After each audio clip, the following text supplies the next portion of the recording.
simplement italien qui lui donnait un faux air de Mazarin sans moustache.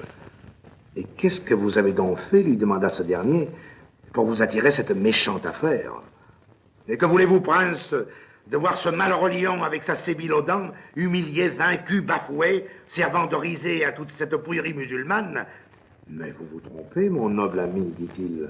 Ce lion est au contraire pour eux un objet de respect et d'admiration.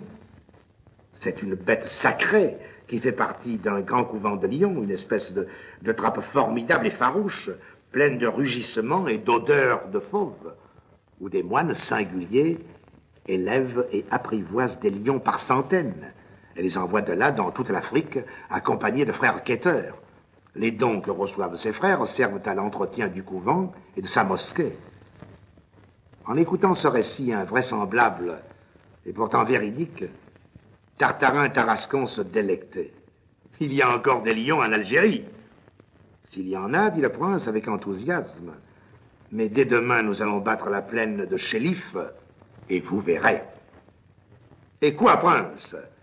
Auriez-vous l'intention de chasser, vous aussi? Parbleu! Pensez-vous donc que je vous laisserai donc vous en aller seul en pleine Afrique, au milieu de ces tribus féroces dont vous ignorez la langue et les usages? Non, illustre Tartarin, je ne vous quitte plus. Partout où vous serez, je veux être. Ô prince, prince, disait le Tarasconnais avec ivresse. Et Tartarin radieux pressa sur son cœur le vaillant Grégory. On but sec et longtemps. On trinqua. L'air était chaud. Le ciel plein d'étoiles. Dans les platanes, un rossignol chantait. Et ce fut Tartarin qui paya la note. Le lendemain, dès la première heure, l'intrépide Tartarin et le non moins intrépide Grégory, suivis d'une demi-douzaine de portefaix nègres, sortaient de Miliana vers la plaine du Chélif par un raidillon tout ombragé de jasmin, de thuya, de courroubier et d'oliviers sauvages. Un paysage du Liban. Malheureusement, avant la fin du jour, les choses se gâtèrent. Des nègres qui portaient les bagages, l'un fut pris d'atroces coliques pour avoir mangé le sparadrap de la pharmacie. Un autre tomba sur le bord de la route, ivre-mort d'eau de bique en frais. Le troisième, celui qui portait l'album de voyage, séduit par les dorures des fermoirs et persuadé qu'il a enlevé les trésors de la Mecque, se sauva dans le Zakar à toutes jambes. Il fallut aviser. La caravane fit halte et tint conseil dans l'ombre trouée d'un vieux figuier. Je serais d'avis, dit le prince, que dès ce soir, nous renoncions aux porteurs maigres. Il y a précisément un marché arabe tout près d'ici. Le mieux est de nous y arrêter et de faire emplette de quelques bourricots.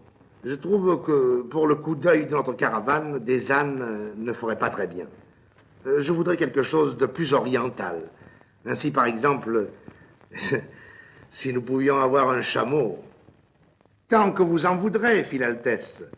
Et l'on se mit en route pour le marché arabe. Il y avait là 5 ou 6 000 Arabes en guenilles, grouillant au soleil, et trafiquant bruyamment au milieu des jarres d'olives noires, des pots de miel, des sacs d'épices et des cigares en gros tas. De grands feux où rôtissaient des moutons entiers, des boucheries en plein air, où des nègres tout nus, les pieds dans le sang, les bras rouges, dépeçaient avec 2 petits couteaux des chevreaux pendus à une perche. Par exemple, les chameaux manquaient. On finit pourtant par en découvrir un dont les Moabites cherchaient à se défaire. C'était le vrai chameau du désert, le chameau classique, chauve, l'air triste, avec sa longue tête de bédouin et sa bosse qui, devenue flasque par suite de trop longs jeûnes, pendait mélancoliquement sur le côté. Tartarin le trouva si beau qu'il voulut que la caravane entière montât dessus. Toujours la folie orientale. La bête s'accroupit. On sangla les mâles. Le prince s'installa sur le cou de l'animal. Tartarin, pour plus de majesté, se fit hisser tout en haut de la bosse entre 2 caisses. Et là, fier et bien calé, saluant d'un geste noble tout le marché accouru, il donna le signal du départ. Tonnerre, si ceux de Tarascon avaient pu le voir. Le chameau se redressa, allongea ses grandes jambes à nœuds et prit son vol. Ô stupeur! Au bout de quelques enjambées, voilà Tartarin qui se sent pâlir, et l'héroïque Chéchia.